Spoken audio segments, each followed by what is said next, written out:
The Duran were a powerful empire, and the whole Galactic Union of Republics knew it. They were also a belligerent and expansionist empire, and the whole of the Union knew this as well. None more so perhaps than my people, the Kashora, who had somewhat recently come to share a border with the Duran, after the latter's conquest of the Yeverdent, our previous neighbours turned slaves.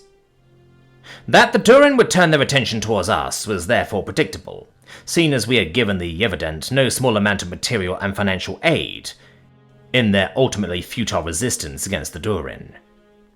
That hadn't been a popular decision domestically, for this very reason, though at the time it was hoped that the Yeverdent would put up enough of a fight that the Duran's empire would be incapable of launching another war so soon. Naturally, things did not go to plan on that end.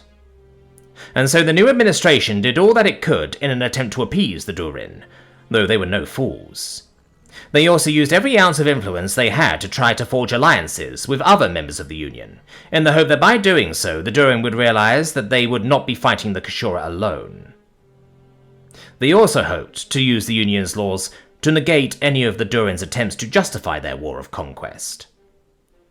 However, the Duran had long since cowed most of the Union into obedience, and while it was well known that the Duran had practically enslaved all of the races within its empire, they all technically still held voting rights in the Union, creating a bloc that could reimagine the Union's laws as they saw fit. As for appeasement, well, how do you appease someone who can only be content when your entire race is battered and broken? No attempts at appeasement would work.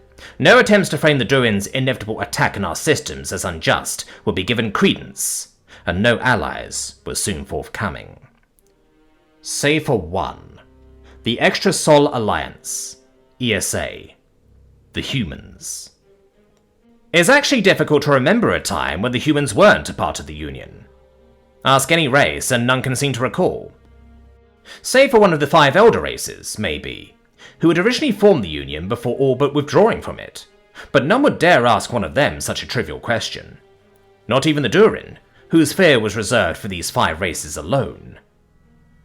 And yet, despite their rage, the humans seemed insignificant. They had achieved some wonders, certainly.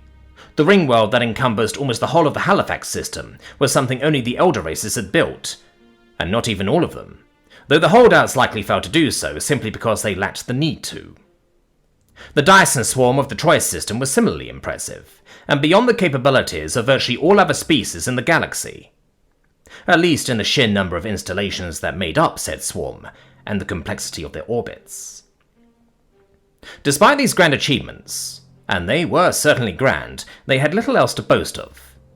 While they had built technological marvels in many of their systems, the number of systems they had colonized was exceedingly few. Furthermore, their military preparedness was all but non-existent. Only a handful of defense fleets at best. And while their manufacturing capability was arguably second to none, even before one takes their size into account, warships require dedicated shipyards that often take years, if not decades, to build and establish the complete logistics to support. The ESA possessed only a single such shipyard. Why this was the case was certainly a curiosity to much of the galaxy, but then humanity was said to have lost their cradle early in their exploration of said expansion into the galaxy, having been all but wiped out in some cataclysm. Thus, that they might develop along different paths from the rest of the galaxy wasn't too surprising. Therefore, despite how the humans openly supported us, even joined our alliance to confront the Duran should they invade, it wasn't seen as being nearly enough. And so it should be no surprise that when the Duran took that final step and declared war on us, we felt as though our fate had been sealed. Then came the Battle of Ilden, which seemed to be the final nail. Oh, the humans fought bravely. They fought tenaciously, as we struggled to evacuate the planet under the Duran's fierce assault. I still remember Admiral Kios's words, how he swore that, as long as a single human kept fighting, the Duran would neither kill nor capture a single one of our civilians. His words held the weight of prophecy. His tone carried certainty. They would not prove to be false. And oh, were the humans not magnificent! Each of their ships a match for at least 4 of the Durans, each of their ground combatants matching a dozen or more. Yes, the humans definitely proved their mettle in that battle. They put the fire and passion of their people on full display. And for the first time in recent history, a Duran armada was pushed back, forced to retreat. Yet any joy, any relief we might have felt from that, was quickly extinguished as the realities of the cost set in. While the human fleet had driven back the Duran, it had come at a terrible cost. Most of their ships were either destroyed in the battle or were so badly damaged that they had to be scuttled. Even their flagship, the Isas Vindication, had been destroyed, all of its crew, including Admiral Chaos himself, perishing along with it. Now the war became one of attrition. Both sides suffered significant casualties, but the humans could scarcely afford theirs. Their single shipyard churned out ships as fast as they could, but the Duran shipyards proved no slower in their fabrication of new vessels, and they had hundreds of them. Soon the ESA were fielding civilian ships, pleasure liners, freighters, passenger craft, and everything else, with guns crudely strapped onto them. They had many of these, maybe even outnumbering the Duran at times. However, these ships were pale imitations of military vessels, and couldn't hope to compete against those dedicated to the role. The colony of Denuda fell first, the planet bombarded until its very atmosphere burned. Then Maserica befell the same fate.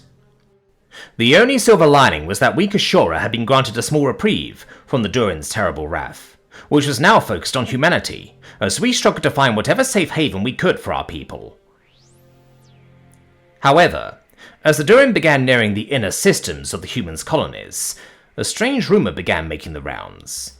The humans were preparing to activate what they called the Soul Defense Protocol. Strangely, this seemed to frighten the humans, though none would say what it was exactly. The rest of the galaxy found it odd as well, that they would name this protocol after their shattered cradle. It invited much speculation on exactly what had caused the cataclysm that so thoroughly wiped their cradle system from the galaxy.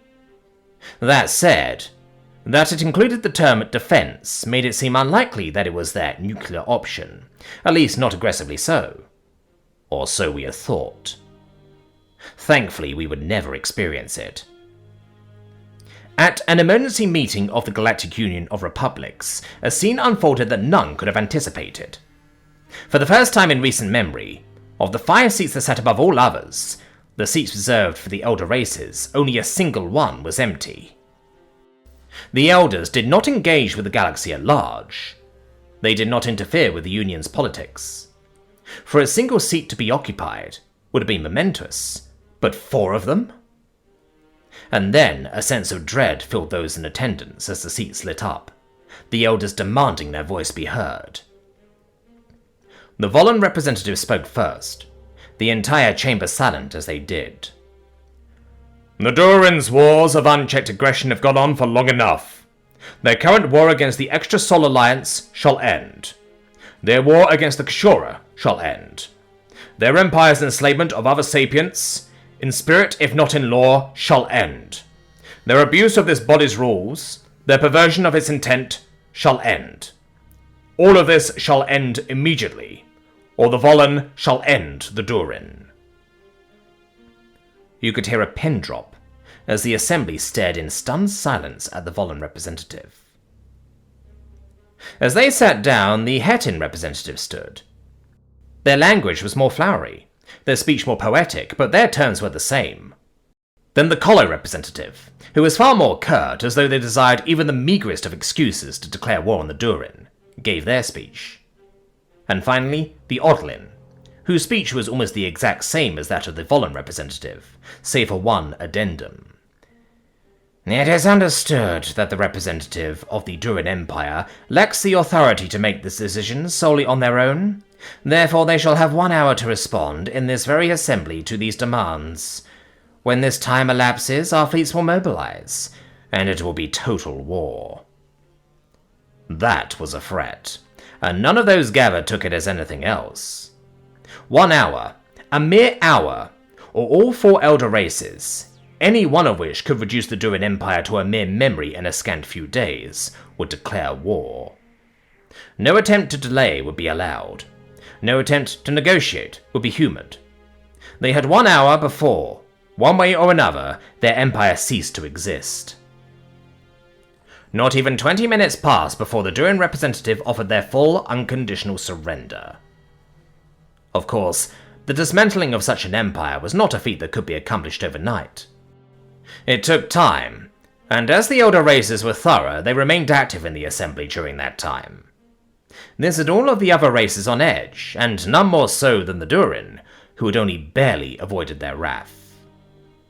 However, hour by hour, day by day, their representatives' indignation slowly built, until finally, on the day when the last and oldest of their former slaves were repatriated into the Union, their previous government, who knew only to be willing slaves of the Duran, having been replaced, it had become too much. "Why?" he demanded, despite speaking out of turn. "Why have you done this? For what reason have you come to the aid of these creatures? Did you seek to spare the Kashora, or is it the humans? Do you feel pity for them because they shattered their cradle?" he demanded. Exactly none of the 4 elders who sat in their chairs seemed at all pleased by the sudden outburst, until a small chuckle escaped from the 5th seat. "Is that the current reality, or the propaganda?" A voice that sounded equally curious and disinterested suddenly spoke from the shadows. All gathered, blinked, or did their closest equivalent in disbelief. Exactly when had that seat been occupied? It wasn't at the beginning of the Assembly's meeting, and the focus of many of those gathered had been focused on those seats. No one had seen the occupant of the 5th seat come in, and yet it didn't seem like they had suddenly appeared either. Rather, it was as though they had always been there, and no one had noticed. Somewhat more concerningly were the shadows that surrounded it. They didn't seem unnatural, yet they were. The assembly was well lit. There were scant few shadows to be found anywhere, let alone among the seats of the elders. Yet the 5th seat was bathed in them, a darkness as deep as the void itself, both natural and unnatural, enveloping it.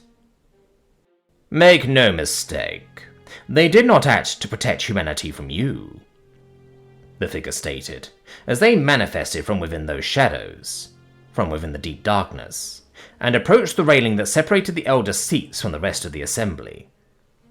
It spoke softly, yet his voice was deep, unwavering, and carried unnaturally across the gathered hall.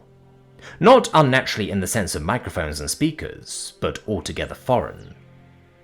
And yet many of those assembled, myself included, glanced at the ESA ambassador Janice Johnson, who herself seemed to pale. We couldn't help but notice the clearly recognizably human cadence of their speech.